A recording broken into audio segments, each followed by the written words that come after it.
I need to read the transcript file to understand the story structure before writing. Now I have the full story. Let me write a completely new story, following the same formula. The first time my son-in-law Preston called my woodworking charmingly rustic, I smiled and thanked him. I didn't know then that those 2 words were the beginning of something that would take me years to fully understand. My name is Judith Hale. I'm 64 years old, and I live alone in the same house in Barrie, Ontario, where my late husband Arthur and I raised our 2 children. The house isn't large, 3 bedrooms, a covered porch that needs repainting every few years, and a workshop out back that Arthur built with his own hands in the summer of 1989. He was a carpenter by trade, not famous, not wealthy, just deeply skilled and deeply quiet. The kind of man who fixed things without being asked and said more with his hands than most people managed with words. Arthur Hale has been gone for 6 years now. Some mornings I still open the back door expecting to smell sawdust and hear the low hum of his belt sander. Instead, I hear birds and the sound of the neighbor's dog, and the particular silence that only lives in houses where someone used to be. After Arthur passed, I started woodworking myself. That surprised everyone, including me. I'd watched him work for 32 years without ever once picking up a chisel. But grief does strange things. I needed something to do with my hands. I needed to be in that workshop, so I began. Slowly at first, a birdhouse that came out lopsided, a small shelf that leaned to the right, a footstool I'm still embarrassed about. But then something shifted. Arthur had left behind notebooks filled with measurements and sketches and margin notes written in his particular shorthand. I started following them like a map, and little by little I found my way. Within 2 years, I was making things I was proud of. Cutting boards with inlaid patterns. A rocking chair I refinished for a neighbor. A dining table with hand-carved legs that I still keep in the kitchen and touch sometimes just to feel the smoothness of the wood. I gave pieces away as gifts. I donated some to the church fundraiser.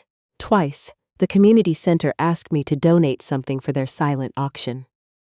I'm not telling you this because I think I'm extraordinary. I'm telling you so you understand what it meant to me. That workshop was where I went when the house felt too quiet. Where I still talk to Arthur sometimes, quietly, the way people talk to the dead when they need to believe someone is listening. Woodworking was not my hobby. It was how I stayed whole. I have 2 children. My son, Martin Hale, is 38 and lives 40 minutes north of me with his wife Sandra and their daughter Lily. Martin is easy to love in the uncomplicated way some people just are. He calls when he says he will. He shows up when he promises. He has his father's hands and his father's stillness, and he has never once made me feel like a burden. And then there is my daughter, Carolyn. Carolyn Ashworth now, since she married Preston Ashworth 5 years ago. She's 41, the oldest, the one who always had bigger plans than Barrie could contain.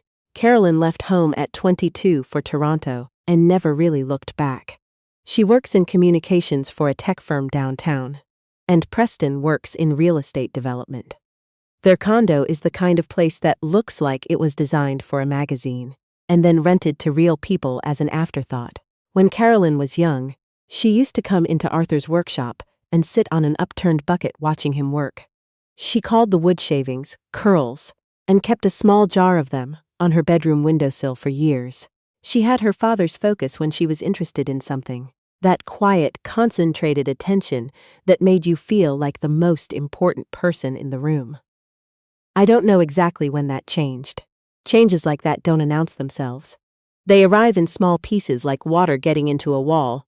You don't notice the damage until the whole surface starts to buckle. It started with the gifts.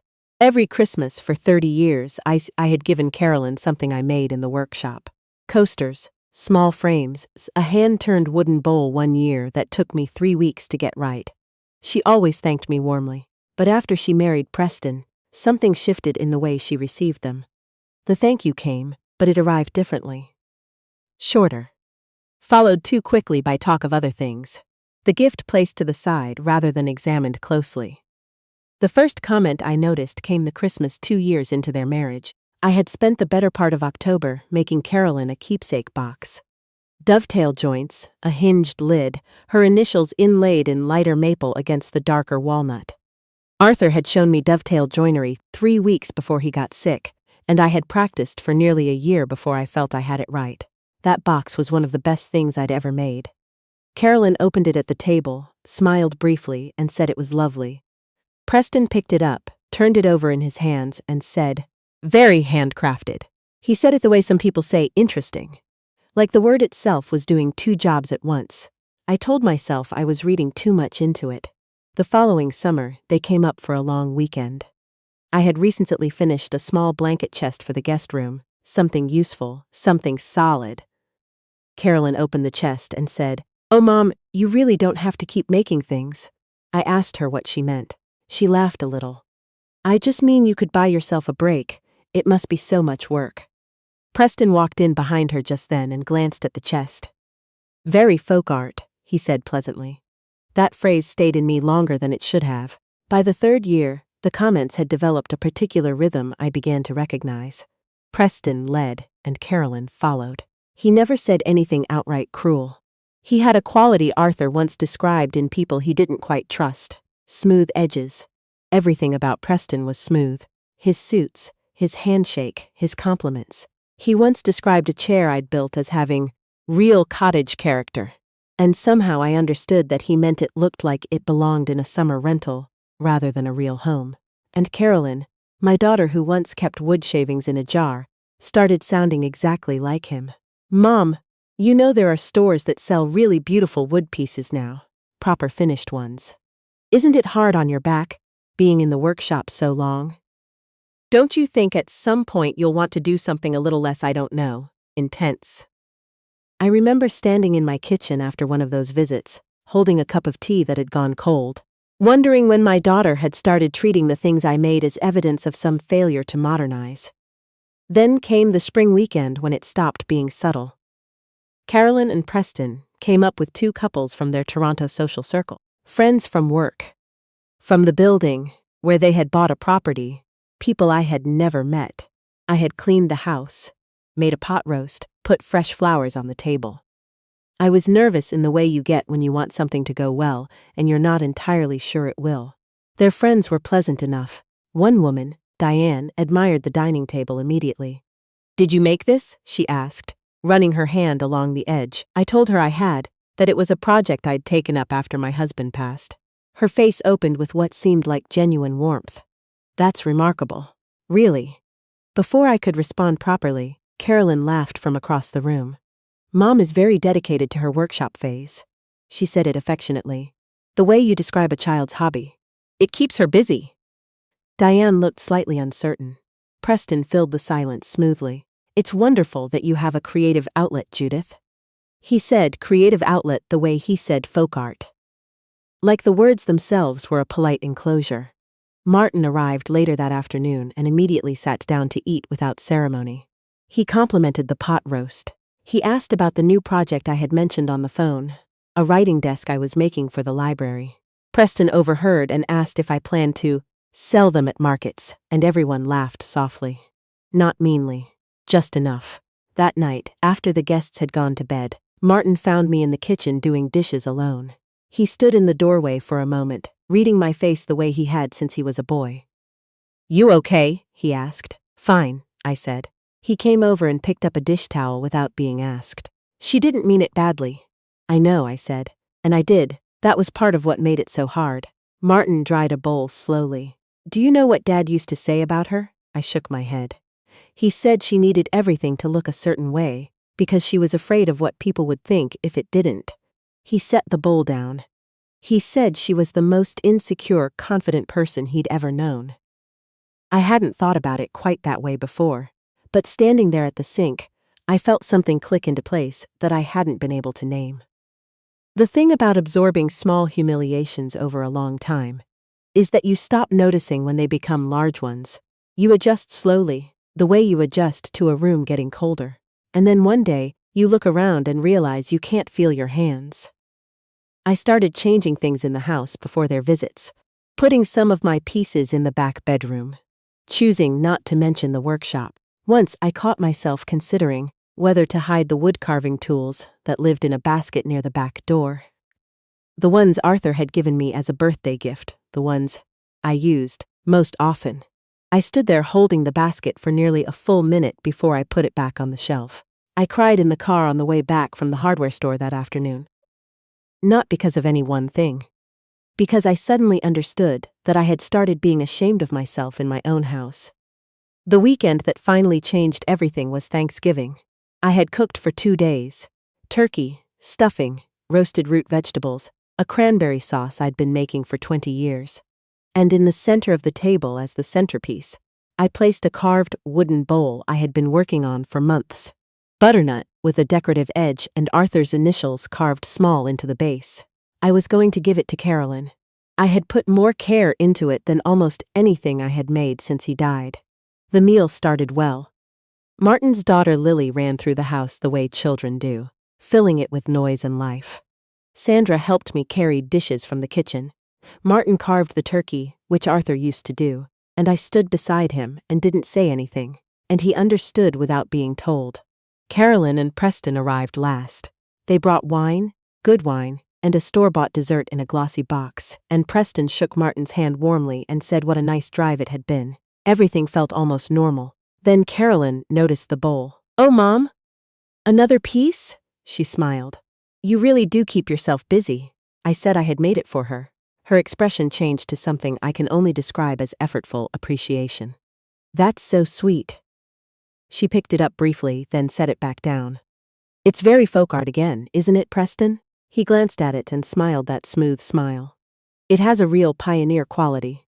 Martin looked up from the turkey. "I think it's beautiful." Carolyn rolled her eyes slightly. "Nobody said it wasn't. I'm just saying it's very, handmade." "It is handmade," I said quietly. "I made it." A small silence. Then Preston laughed pleasantly. "That's the charm of it, Judith." I sat down at the table and said nothing more, but something inside me had gone very quiet and very still. After the meal, after the dishes were cleared and Lily was asleep on the couch, and Martin and Sandra were talking quietly in the living room, Carolyn followed me into the kitchen. I thought briefly that she might say something, acknowledge the moment at the table. Instead, she leaned against the counter and said, "Mom, can I be honest with you?" I said yes. "I worry that you're using the workshop to avoid actually living your life. Like, Dad's been gone 6 years. You have to move on at some point." I turned from the sink and looked at her. "I am living my life. I just mean," she hesitated. "Preston thinks, and I agree with him, that maybe you've turned the workshop into a kind of shrine. Like you're still trying to be part of Dad's world." I held on to the edge of the counter. "He's gone, Mom," she said, not unkindly. "And honestly, people aren't really collecting handmade wooden things anymore. That whole aesthetic is very 90s. I looked at my daughter for a long moment. At the careful way she held herself. At the distance she had created, not between us and the rest of the world, but between us and everything we had been. Then I said, "Thank you for the honesty, Carolyn." She looked slightly relieved. "I'm just trying to help, I know," I said. Later that night, after everyone had gone, I stood in Arthur's workshop alone with the light on. I picked up the butternut bowl that Carolyn had set back down on the table. I ran my thumbs along the inside curve the way I always did when I finished a piece, checking for anything rough. Any place the wood hadn't quite given itself over yet. It was smooth. It was good. I knew it was good, and I realized standing there that I had spent the last 2 years adjusting, shrinking, apologizing for things that didn't require apology. I had let my daughter's discomfort with where she came from become my shame. And that wasn't love. That was habit. Dressed up as love. Which is one of the hardest things to name when it's happening to you. I placed the bowl on Arthur's old workbench. Then I turned off the light and went inside. And for the first time in a long while, I made a decision without asking permission from anyone. The following Sunday I called Martin. I told him I was thinking of not inviting Carolyn to Christmas. There was a pause. "Are you sure?" "Not entirely," I said, "but I'm sure I can't keep doing this." Martin didn't argue. He said, "Okay, Mom. I think that's probably right." Christmas that year was the first one in 40 years without Carolyn at my table. I had asked myself a dozen times in the weeks beforehand whether I was being petty, whether I was overreacting, whether the right thing was to simply try harder, smooth things over the way I always had, set one more extra place, and hope this time would be different. Then I thought about the bowl sitting on Arthur's workbench, and the basket of carving tools I had almost hidden, and the moment at the Thanksgiving table when I looked at my daughter and felt invisible in my own home. And I thought, no. This is not pettiness. This is self-preservation, which is something I should have practiced much earlier. Martin and Sandra came with Lily. We cooked together, the three of us, which hadn't happened since Arthur was alive. Lily sat on the counter and stirred things and spilled flour, and was delighted by it. Martin put old records on the turntable in the living room. Sandra made her mother's recipe for butter tarts, and we ate them before dinner, and nobody said a word about whether that was appropriate. I made Arthur's roast chicken, his exact recipe, from his exact handwriting in the old notebook. I used real butter and I didn't apologize for it. After dinner, when Lily was in the living room and Martin and Sandra were doing the dishes together, I sat alone at the kitchen table for a moment and just listened. The house sounded full. Not loud, full, the way it used to sound. My phone buzzed on the counter. I looked over without picking it up. Carolyn. I let it ring. She called twice more that evening. I didn't answer either time. Then a text arrived. Mom, I can't believe you did this. We weren't even told we weren't invited. I had to hear from Martin. I turned the phone face down. She called the next morning, I answered. I don't understand, she said immediately. Her voice was tight. You excluded your own daughter from Christmas. You were excluded from Christmas last year, I said. Every time you made me feel small in my own house, I just didn't say anything. A silence. I never made you feel small. You did, Carolyn. Regularly. In front of people. I was honest with you. There's a difference. There is, I said. But what you called honesty felt a lot like contempt. Another silence. Longer this time. I don't have contempt for you. Then what would you call it? She didn't answer that. Instead, after a moment she said, Preston thinks you've been building up resentment for years, and this is you acting out. I stood in my kitchen looking out the window at the workshop, at the frost on the roof, at the ordinary winter light falling on a place I loved. Carolyn, I said quietly, I'm not interested in what Preston thinks of my feelings.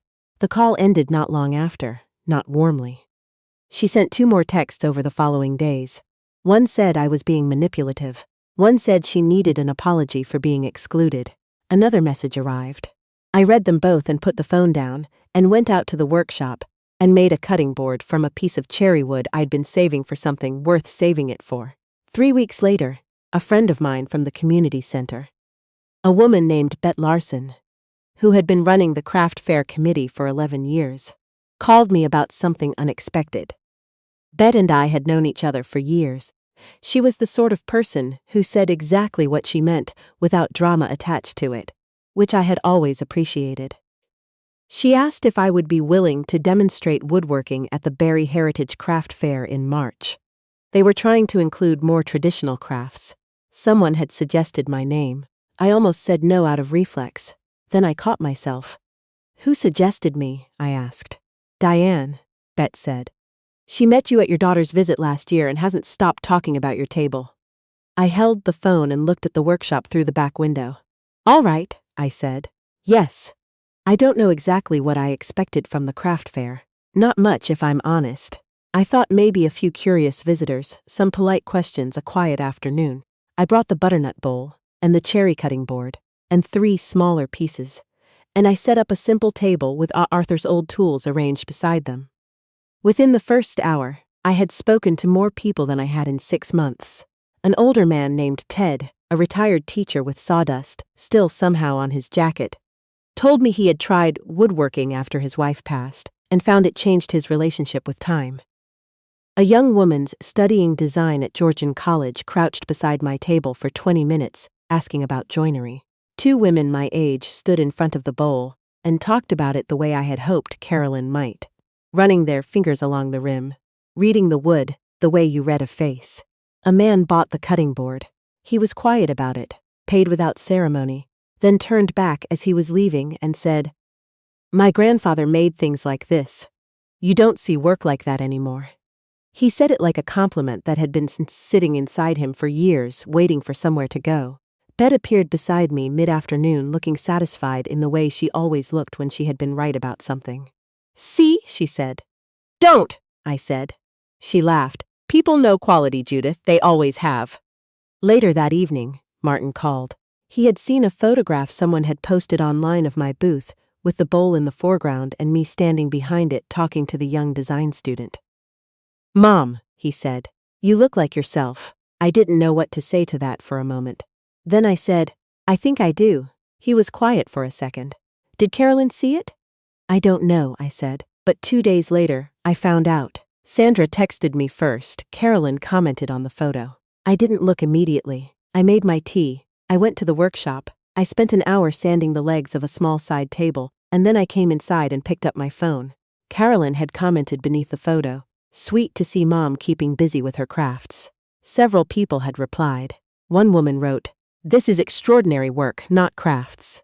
Another said, "This lady fed the community center auction 3 years running. She's not a hobbyist." Bet had replied simply, "Arthur Hale's wife. Quality runs in that family." I read the thread twice. I noticed that Carolyn had not replied to any of them. That evening she called. I answered on the third ring. "People were rude to me online," she said immediately. "Over a comment. What did you expect them to say?" A pause. "I was being supportive. Calling it crafts when you know what it is isn't supportive."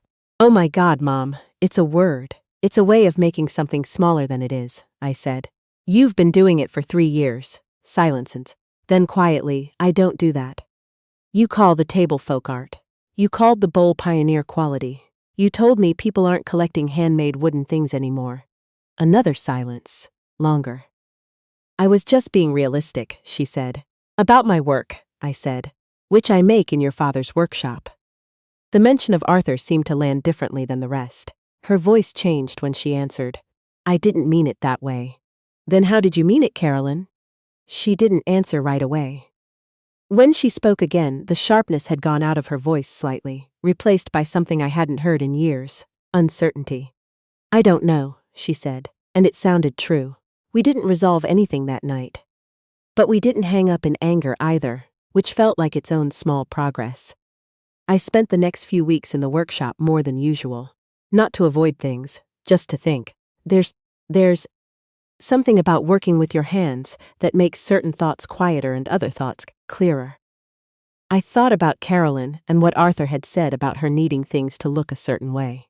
I thought about Preston and the way he had slowly, pleasantly, made my daughter ashamed of a table her father built by hand in a garage in Barrie, Ontario. And I thought about myself, about the basket of tools I had nearly hidden, about the word that had come to me that night in the workshop, adjusting. How long I had been adjusting, how much I had given away in the process. Martin came by one Saturday morning and found me in the workshop finishing the side table. "You look focused," he said from the doorway. "I am," I said. He came in and sat on the upturned bucket, which is where Carolyn used to sit when she was small. He was quiet for a while, the way his father always was. "Have you talked to her?" he finally asked. "A little," I said. "Not really." "She called me," he said. "She thinks you're angry at her." "I'm not angry," I said. I ran the sander along the table legs slowly. "I'm tired. There's a difference." Martin nodded. He looked at the workshop around him, at the tools on their hooks the way Arthur had arranged them, at the notebooks on the shelf, still in their place. "She misses coming here," he said. "I think. She just doesn't know how to say it without it sounding like she was wrong." "She was wrong," I said. "I know," Martin said, "but so were you in a way. For letting it go on so long.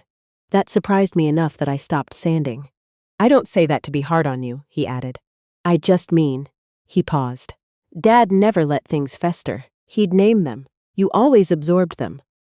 I looked at my son for a moment, at the honesty in his face that had always been his best feature. "Your father was better at that than I am," I said. "You're better than you think," Martin said. 2 weeks after the craft fair, Bet called again. The Barrie Living magazine, a small regional publication, was running a spring feature on local artisans. They had heard about the fair. They wanted to profile me. I agreed before I had time to talk myself out of it. The interview happened in the workshop on a Thursday afternoon. A young woman named Priya, who asked careful questions and seemed genuinely interested in the answers. She asked about how I started, about Arthur, about the connection between grief and making things. She asked what I wanted people to understand about the work. I thought about it for a moment. Then I said, that the object is never the point. The object is a record of attention. It holds the time you gave it. She wrote that down. The piece ran 6 weeks later. A half-page feature, with a photograph of me at the workbench and another of the butternut bowl. Arthur's name was in the second paragraph. His initials carved into the base of the bowl were mentioned. The caption under the bowl photograph said, "A record of attention." Martin texted me. "Dad would love this." Sandra sent me flowers. Bet called to say she had framed her copy, and Carolyn called the evening the article was published. I answered. Neither of us spoke for a moment. Then she said, "I read the article." "I know," I said. "Martin told me you'd seen it." Another pause. "The bowl looks beautiful in the photograph." "I made it for you," I said. "It's still in the workshop." I heard her exhale slowly on the other end. "Mom," she said, and then stopped. "What? I don't know how to do this." "Do what?" "Apologize," she said, "for things I didn't realize I was doing until I saw them written about someone else." That was the most honest thing Carolyn had said to me in years. I sat down at the kitchen table, Arthur's table, and let the silence be what it was. "Did you read the part about the workshop?" I asked. "Yes, about what it meant to me after your father died." A quiet yes. "Then you understand why it hurt," I said. She didn't answer immediately. When she did, her voice was smaller than I had heard it since she was a child. "I think I was embarrassed," she said.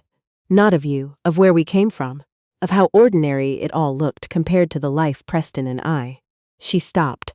"That sounds terrible," said out loud. "It sounds honest," I said.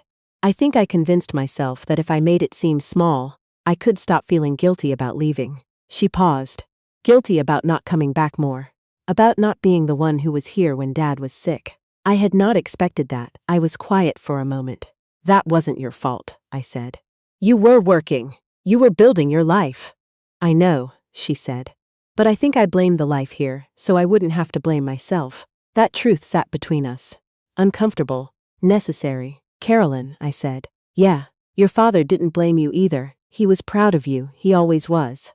I heard her breath catch slightly. "I know," she said. "I know he was." A pause. "That makes it worse somehow." We talked for nearly an hour that night, not about the article, not about Christmas or the comments or Preston. We talked about Arthur, about the workshop, about the summer Carolyn was 12, and tried to help him build a bookshelf, and he let her sand every single board, even though she complained the whole time. About how he smelled like cedar on weekday evenings, and how she had hated the workshop as a teenager, and how strange it was to miss a smell. When we finally stopped talking, it wasn't with any resolution. There was no dramatic moment, no formal apology, no declaration. But when Carolyn said goodnight, she sounded like herself. Not the self she'd been for the last few years. The older one, the truer one. I sat in the kitchen after I hung up and looked at the table. "She called," I said to the quiet room. "I think we might be okay." 2 weeks later, Carolyn drove up alone, without Preston, which felt significant. She arrived on a Saturday afternoon, in early April, when the snow had almost finished retreating from the yard, and she stood at the front door in her coat, with her hands in her pockets, looking like someone who wasn't sure they were welcome. I opened the door before she knocked. We stood in the entrance for a moment. Then she said, "Can I see the workshop?" I took her out back. She walked in slowly, looking at everything the way she used to as a child, carefully taking inventory. The tools on their hooks, the notebooks on the shelf, the sawdust that never entirely leaves, no matter how well you sweep. She stopped in front of the butternut bowl on the workbench. She picked it up the way she should have picked it up at Thanksgiving. With both hands. Slowly. Running her thumbs along the inside curve, she turned it over and looked at Arthur's initials in the base. "You put his initials on it," she said. "He taught me the joinery," I said. Indirectly. Through the notebooks. She stood there holding the bowl for a long time without saying anything. When she looked up, her eyes were wet. "I'm sorry, Mom," she said. "Not the performed kind. The kind that costs something." "I know," I said. "I believe you." She set the bowl down carefully. "Can I keep this? Still?" "It was always yours," I said. We spent the afternoon in the kitchen. I made tea, and she sat at the table. Arthur's table, and we talked the way we hadn't talked in years. About her father. About the guilt she had carried. About Preston, who she said was not as terrible as I probably thought. but who had a particular way of making his opinions feel like facts. About how hard it was, she said, to realize you'd let someone shape the way you saw your own mother. I'm not going to tell you how to handle your marriage, I said. I know, she said, but I think I need to handle some things differently. Martin came by late in the afternoon without being asked, which I suspected was not an accident. He walked into the kitchen and saw Carolyn at the table and didn't make it a big thing. He just poured himself a cup of tea and sat down. You're here, he said. I'm here, she said. That was enough. They stayed for dinner. I made pot roast, the same pot roast I had made last Thanksgiving, with real butter in the mashed potatoes, and no one said a word about it except that it was good. Carolyn went back for seconds. Martin made the same noise he had made, since he was 8 years old when something tasted exactly right. After they left, I washed the dishes alone. Outside, the last of the April light was going out of the sky.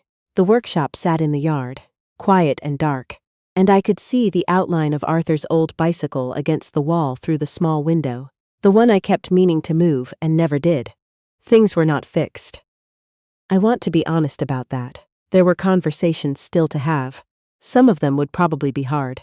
Carolyn and I were not suddenly the same people we had been before distance and grief, and Preston and time had done their work on us both.